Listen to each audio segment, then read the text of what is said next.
Olá, nono ano, tudo bem? Hoje nós vamos revisar nessa videoaula a unidade 3 sobre o continente europeu, aspectos naturais, população, uso excessivo dos recursos naturais, as políticas ambientais. Nós vamos começar com alguns conceitos, com alguma parte da regionalização. Regionalizar significa dividir em partes ou regiões. Vamos entender um pouquinho mais sobre o continente europeu.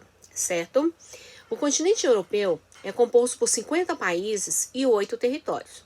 Sua fronteira foram diversas vezes alteradas com os avanços e recuos dos impérios que conquistaram ao longo dos séculos. Suas fronteiras são: ao norte, Mar Glacial Ártico; ao noroeste, Mar da Noruega; a leste, o Oceano Atlântico; ao sul, Mar Mediterrâneo; a sudoeste, o Mar Negro; a noroeste, os Montes Urais.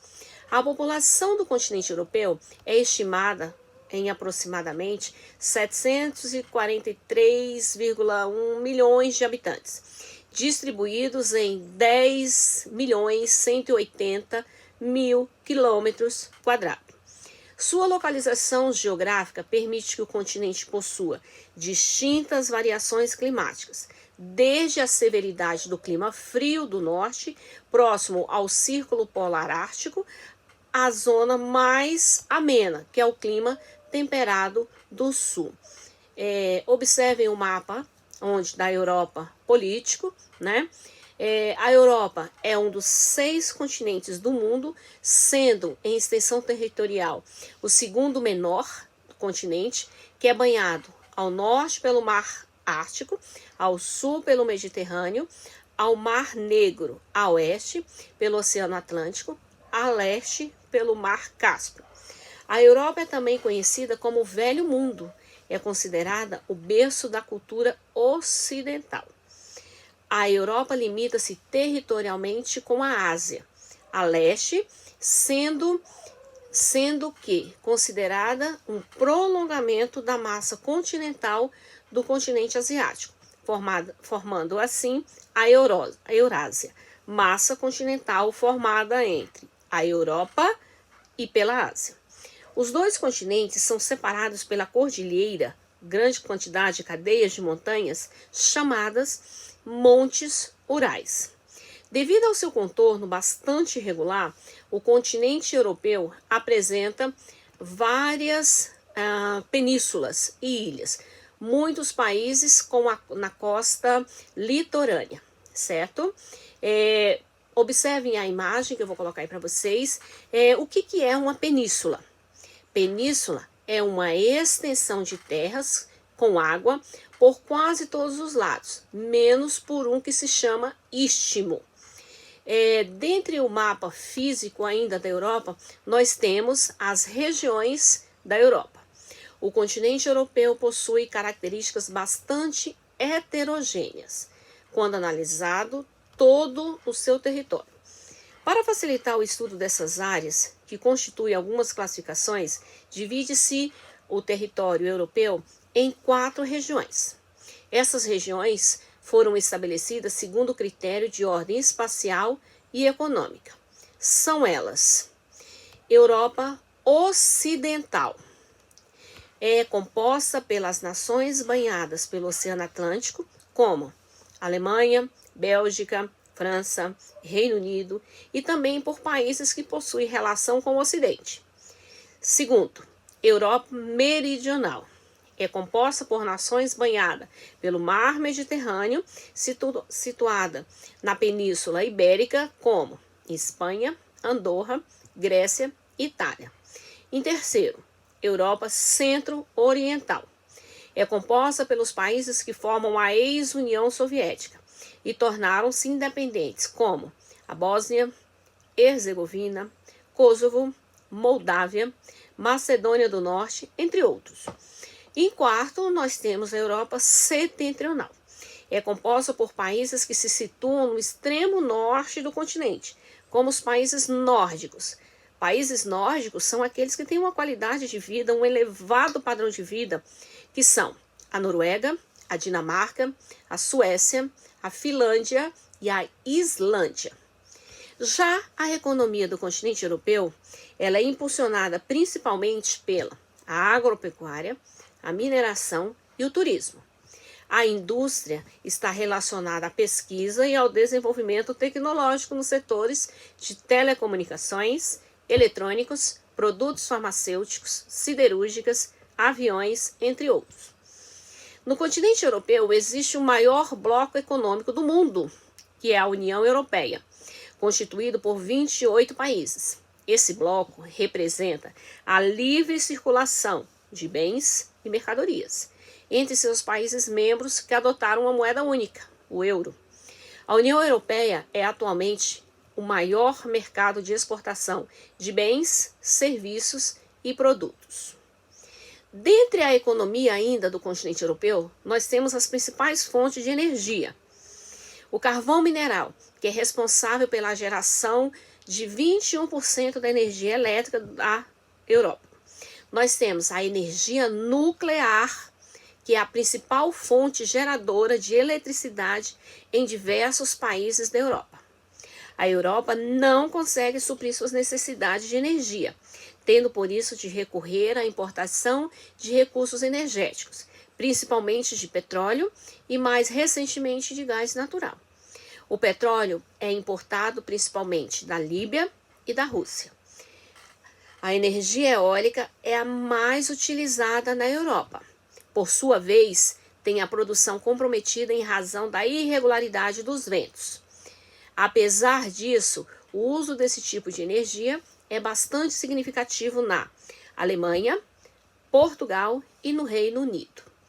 Nós temos agora, dentro do continente europeu, algumas classificações distintas. O clima. O clima predominante dentro do continente europeu é o temperado, com variações continentais e oceânica. Há também áreas de clima mediterrâneo ao sul, polar ao norte, alpino nas altas montanhas.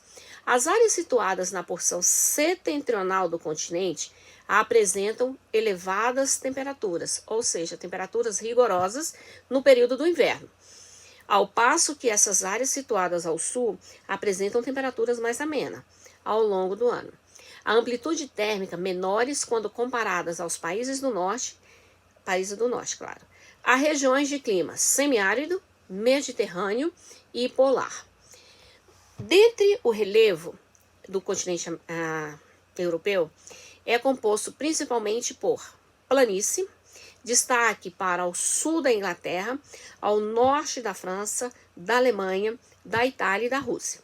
Dobramentos modernos aparecem ao sul da Europa e formam a cadeia alpina, que inclui Pirineus, Alpes, Apeninos, Cárpatos, Balcãs e Cáucaso. O relevo do continente europeu caracteriza-se por elevações de planaltos ao sul, como os Montes Pirineus e os Alpes a noroeste, os Montes Escandinavos a nordeste e os Montes Rurais. O restante do território constitui-se por planície. O continente europeu possui os melhores indicadores socioeconômicos do planeta. A elevação, a arrecadação, a concentração de renda faz com que os países da Europa tornem-se objetos de desejos de milhares de imigrantes. Atualmente, o continente tem vivenciado a migração de uma enorme população que foge das situações de risco em países do Oriente Médio e da África. Já a hidrografia, devido a um grande recorte do continente, a Europa é banhada por diversos mares. No continente também pode ser encontrado diversos rios, como Danúbio, que nasce na Alemanha e deságua no Mar Negro, o Volga, na Rússia, o rio Reno, Alemanha, França e deságua na Holanda, e o rio Volga também é o maior da Europa. Nós temos a vegetação. Por ser um território bastante heterogêneo, vários tipos de vegetação podem ser encontrados na Europa, como a tundra, nas áreas de baixas temperaturas, chegando até 8 graus Celsius, a floresta de coníferas ou taiga, a floresta temperada, que é a vegetação predominante no continente. E nós temos vários outros. Agora, saindo dos aspectos físicos, nós temos aí a população do continente europeu. Entre os 6 continentes do mundo, a Europa é o 4º no ranking de população, com mais de 740 milhões de habitantes. O continente é considerado o mais atrativo para migrantes, vindo de todas as regiões do mundo. É o segundo relatório da Organização Internacional para Migrações. Cerca de 70 milhões de pessoas na Europa vieram de outros locais. Os países mais populosos da Europa é a Rússia, com um pouco mais de 140 milhões de habitantes, e o menos populoso é o Vaticano, com cerca de 800 mil habitantes. Nós temos ainda, como característica da população, o continente europeu é um bloco continental, né, que chama-se Eurásia, Europa e Ásia, que são continentes diferentes por conta das diferenças históricas e culturais. A fronteira entre eles pode, no entanto, ser estabelecida de 2 formas. Uma delas leva em conta os aspectos naturais, que inclui o continente europeu na parte ocidental da Rússia, que é delimitada ao leste pelos montes Urais. A outra maneira de se dividir o continente é a ideológica, que durou até o final da Guerra Fria, considerada pelos europeus apenas os países capitalistas, aliados aos Estados Unidos, certo? Essas são as principais características, os principais conceitos e localizações, aspectos físicos do continente europeu. Espero que vocês tenham relembrado, fixem bastante e contem comigo e até mais. Agora eu vou passar para vocês uma atividade complementar. Essa atividade eu vou colocar aqui na videoaula, somente as perguntas, claro. Vocês vão responder no caderno e nós vamos corrigir nas aulas presenciais, certo? Agora, as perguntas estão aí. Se quiserem copiar somente ler e fazer somente as respostas no caderno, sem problema nenhum, ok? Então, vai ficar aí para vocês. Espero que vocês tenham entendido e aprofundem-se. Um grande abraço e até a próxima.